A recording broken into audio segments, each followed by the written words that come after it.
दोस्तों, आज पर्चा दाखिला का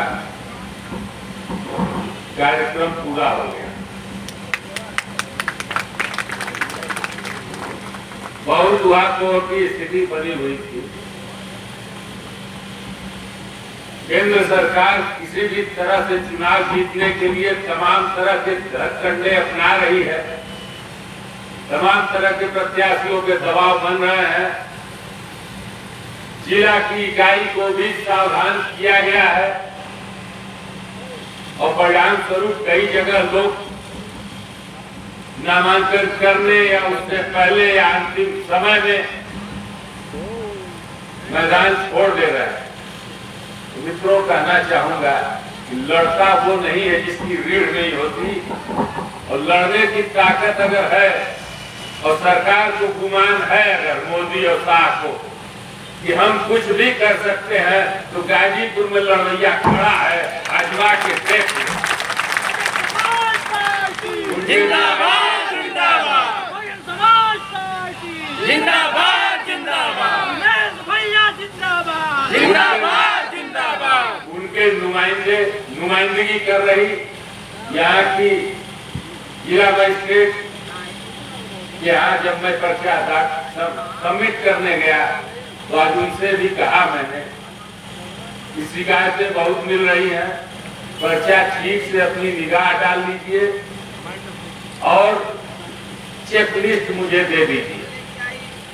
कोई कमी हो तो अभी बता दीजिए, वरना हमारा संघर्ष जो चलता है वो लगातार सरकारों के खिलाफ भी रहता है।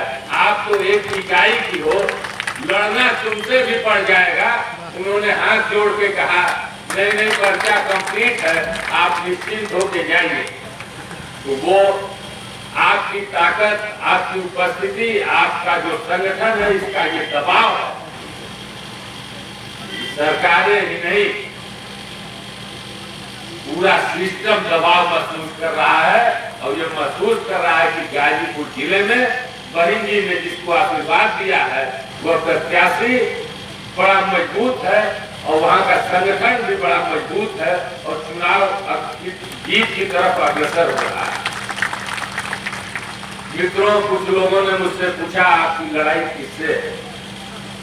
मैंने साफ कर दिया लोगों से कि जिले की जनता जिसके साथ खड़ी हो उसी से पूछ लो कि लड़ कौन रहा है। दोनों प्रत्याशी आपस में लड़ रहे हैं जमानत बचाने के लिए और दूसरे तीसरे स्थान पर आने के लिए। जिले की जनता एक तरफ खड़ी है, उसको उसका ये मानना है कि उन दोनों माफियाओं से लड़ने में गजानन ही हम लोगों की रक्षा करेंगे और हाथी चुनाव चिन्ह पर वो अपना समर्थन और बटन दबा करके एक तरफा लड़ाई का रूप मोड़ दिया है। अब लड़ाई यहाँ नहीं रह गई। चुनाव शुरू होने के पहले कुछ और स्थिति रही हो। 2 साल से धींगा मुक्ति चल रही थी। जितने दल थे देश में दोनों दूरी बना रहे थे। इंडिया और एनडीए जैसे युद्ध में लड़ने जाना है, सीमा पे लड़ाई होती है तो सिकुड़ जाते हैं, गलत बयानी भी करते हैं और आपस में सरकार बनाने की लड़ाई लड़ने के लिए बड़ी जोरों की तैयारी। तमाम क्षेत्रीय दलों को लेने के लिए दोनों राष्ट्रीय दल अपने अपने खेमे में करने के लिए बड़े परेशान थे और तमाशा भी बनाए हुए थे। लेकिन यकीन मानिए, जिन दलों को पे वो भरोसा करते थे या आंकने में भूल गए थे, इन दलों के मुखिया के पास अब वोट नहीं बचा है, क्योंकि ये जो दल बने हैं जातिवादी, जो अपने ये क्षेत्रीय दल कुछ और नहीं, बड़े परिवारों का अपनी जातियों पे दबदबा मात्र है और जाति का उपयोग करके वो अपनी ताकत, अपनी संपत्ति और अपने देशो आराम के लिए उसका उपयोग करते हैं। आप देख लीजिए उत्तर प्रदेश में जितने भी क्षेत्रीय दल हैं, क्षेत्रीय दलों की अलग संस्कृति होती है। राष्ट्रीय दलों का तो एक राष्ट्र धर्म होता है। आप देख लीजिए का चर्चा की पार्टी है, अवसर मिलता है तो बाप बेटे चुनाव लड़ लेते हैं। एक सीट मिली, बेटा लड़ रहा है, बाप मंत्री है। अपना दल को देख लीजिए,